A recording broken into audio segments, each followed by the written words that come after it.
তিন ম্যাচের ওয়ানডে সিরিজের প্রথম ওয়ানডেতে পাকিস্তানকে একদম নাকানি চুবানি খাইয়েছে বাংলাদেশ এবং প্রথম ওয়ানডেতে সেই নাকানি চুবানি খাওয়ার পর দ্বিতীয় ওয়ানডেতে আগামীকাল আবারও মুখোমুখি হবে এই দুই দল।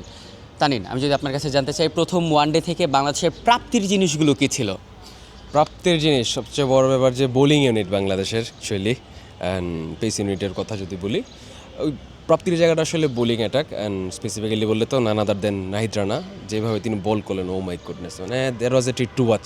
মিরপুরের এরকম স্পেশাল উইকেট নিয়ে কথা বলতে হয়, মিরপুরের উইকেটে বাংলাদেশের একজন পেসার এইভাবে একদম প্রতিপক্ষের না বিশ্বাস তুলে দিচ্ছেন, তাদের কোনো আনসার নেই কীভাবে তাকে খেলবেন, প্ল্যান করে সেট আপ করে উইকেটগুলো নিচ্ছেন, আদায় করে নিচ্ছেন, এটা আসলে অনেক বড় একটা ব্যাপার ছিল। আর ব্যাটিং নিয়ে আসলে খুব বেশি যে মানে অত্যুক্তি করছি না, বাট লো স্কোরিং ম্যাচ ছিল অ্যান্ড প্রেশারলেস চেস ছিল, সেখান থেকে বাংলাদেশ যেভাবে খেলার কথা সেভাবেই খেলেছে। তবে বোলিংটা আসলে অনেক বড় প্রাপ্তি হয়ে রইল। এইরকম লো স্কোরিং ম্যাচ হলেই দর্শকরা সাধারণত মিরপুরকে ধান খেতের পিচ হিসেবেই জেনে থাকে, কিন্তু গতকালকের উইকেটটা ছিল একদম ফ্রেন্ডলি, স্পোর্টিং ফ্রেন্ডলি একদম একটা উইকেট।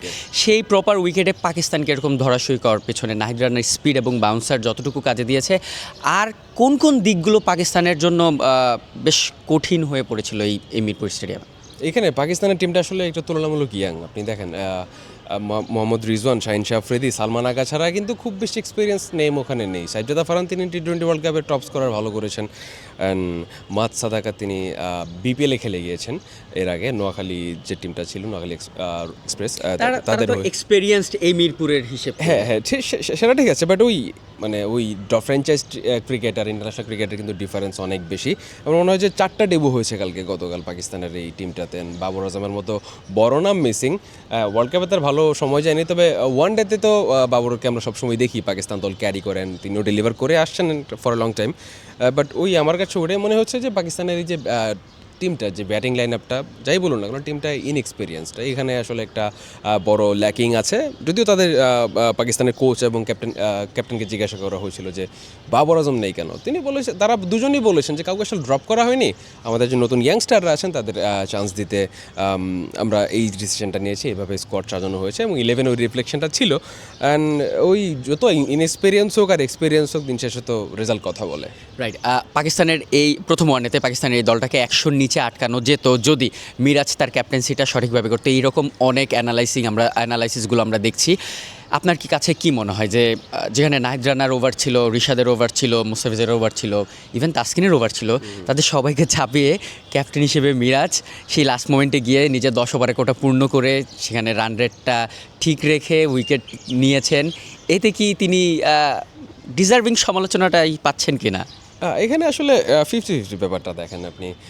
নাহিদকে কিন্তু টানা 7 ওভারের একটা স্পেল করেছেন, টানা 7 ওভার একটা পেসারকে যখন আপনি করাবেন তাকে নিশ্চয়ই রেস্ট দিতে চাইবেন। অ্যান্ড পেসাররা যারা শুরুর দিকে করেছেন, এখানে একটা ব্যাপার হয় কি, ক্যাপ্টেন্সিতে অনেক সময় দেখবেন আপনি নাহিদ রানার মতো কিছু উইকেট টেকিং বোলার আছেন যারা এক এন্ড থেকে এরকম প্রতি ম্যাচই হবে এরকম না, পার্টিকুলার একটা ইনিংসে হয়তো হয়েছে না, নাহিদ রানাকে এক এন্ড থেকে করিয়েছেন, বল যেহেতু উইকেটে যেহেতু ক্যারি ছিল, বাউন্স ছিল, আদার এন্ড থেকে মিরাজ তখন তার বলগুলো আসলে নিচে যাচ্ছিল, তো ওই বাউন্সের আপডাউনের কারণে ব্যাটাররা কিন্তু একটু আনসেটেল হয়ে যাচ্ছিলেন। আমার মনে হয় যে মিরাজের ওই ট্যাকটিক্সটাই হয়তো তিনি ওইটাই অ্যাপ্লাই করতে চেয়েছেন। অ্যান্ড আরও একটা ব্যাপার যেটা হয়তো নাহিদ রানা যদি তখন উইকেট না পেতেন বা আদার এন্ডের কেউ যদি উইকেট না পেতেন, সেক্ষেত্রে হয়তো রিশাদকে হয়তো ইন্ট্রোডিউস করাতে চাইতেন, রেদার দেন যদি আপনি কেউ উইকেটটা নিতে চাইতো আর কি। যদি পার্টনারশিপ ব্রেকিং ব্যাপার স্যাপার থাকতো, সেক্ষেত্রে আমার মনে হয় যে ওই এন্ড থেকে মিরাজের পরিবর্তে হয়তো রিশাদকে আমরা দেখতে পেতাম। যদিও দিন শেষে ক্যাপ্টেন্স কল অ্যান্ড আলোচনা থাকবেই, অ্যান্ড দর্শক বলুন আর যাই বলুন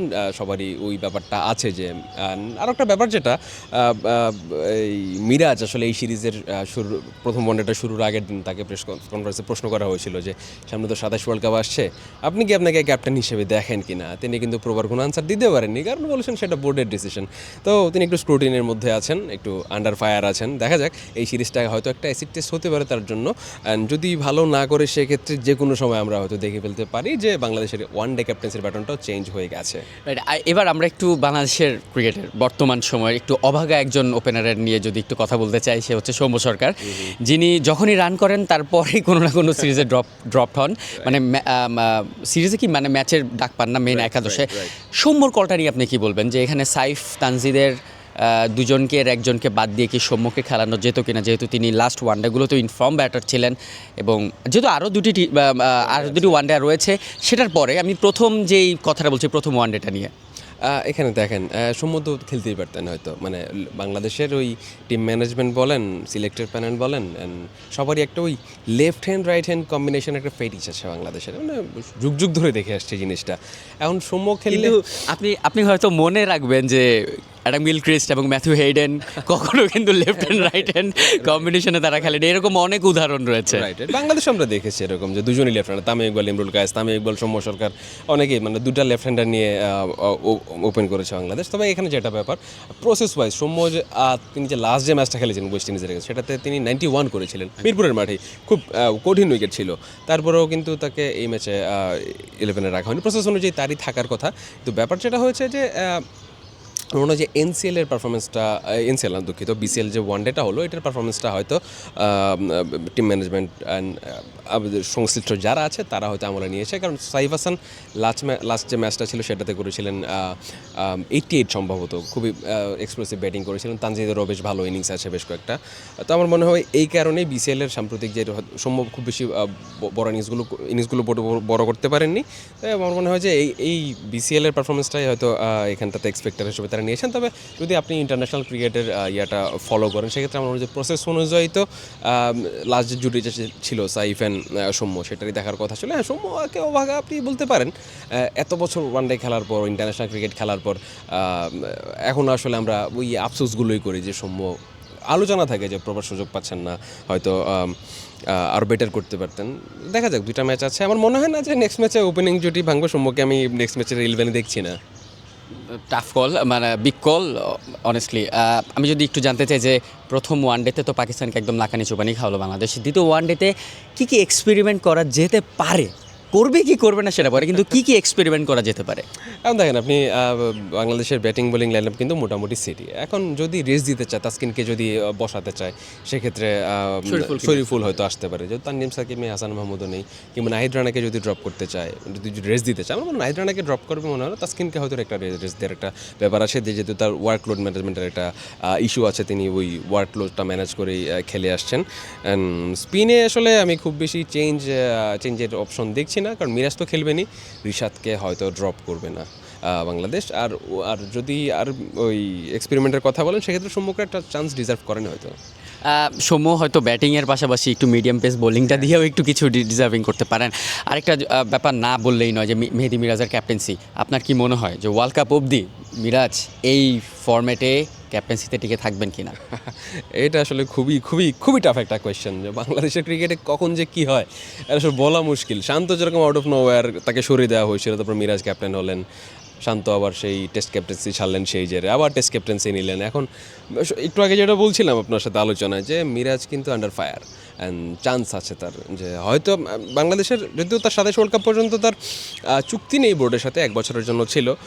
তো ওইখান থেকে এই সিরিজ সামনে যে আপনার নিউজিল্যান্ড আসবেন, অ্যাওয়ে সিরিজ আছে, যেহেতু ওই একটা কাট অফ টাইমের মধ্যে 27-এর 31 মার্চের মধ্যে আসলে ওই টপ 9-এর মধ্যে থাকতে হবে, সেক্ষেত্রে হলে 27 ওয়ার্ল্ড কাপেরটা ডিরেক্ট কোয়ালিফাইড করতে পারে। তেমন মনে হয় যে এই সিরিজটার পরের সিরিজটা হয়তো মিরাজের জন্য টেস্টের একটা ব্যাপার হয়ে থাকবে, সে টেস্টের ব্যাপার হয়ে থাকবে। অ্যান্ড ওখানে খারাপ করলে আমার মনে হয় যে ব্যাটনটা চেঞ্জ হয়ে যেতে পারে, মিরাজকে হয়তো 27 ওয়ানডে ওয়ার্ল্ড কাপে আমরা ক্যাপ্টেন হিসেবে দেখবো না, চান্স আছে। তাহলে অপশন কে হতে পারে? লিটন দাস আছেন, হোয়াইট বলের T20 ক্যাপ্টেন, অ্যান্ড শান্ত, এই দুজন ছাড়া আসলে অপশন দেখি না তো, আর কে লিড করতে পারেন দুজন ছাড়া। সাকিব আল হাসানের চান্স আছে ফিরে ক্যাপ্টেন্সি করার? সাকিব আল হাসানের তো ফেরারই কোনো সম্ভাবনা নেই। এই শুরু থেকেই একটা লিটারেলি একটা মূলা ঝুলিয়ে রাখা হয়েছে যে সাকিব আল হাসান ফিরবেন। সাকিব আল হাসানের কিন্তু ওই আমরা বোর্ড থেকে অনেক ডিরেক্টর থেকে শুরু করে অনেকেই, ইভেন যে স্পোর্টসের যে চিফ মিনিস্টার আছেন, তিনি অনেক সময় হিন্টস দিয়েছেন, কথাবার্তা বলেছেন। সাকিবের আসলে কোনো সম্ভাবনা নেই। পাকিস্তান সিরিজে খেলার কথা ছিল, কই সাকিব তো কোথাও দেখছি না।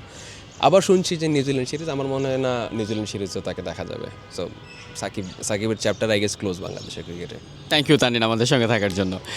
প্রথম ওয়ানডে তো পাকিস্তানকে একদমই না খালি চুবানি খেয়ে জিতে গেল বাংলাদেশ। দ্বিতীয় ওয়ানডেতে আগামীকাল মুখোমুখি হবে এই দুই দল।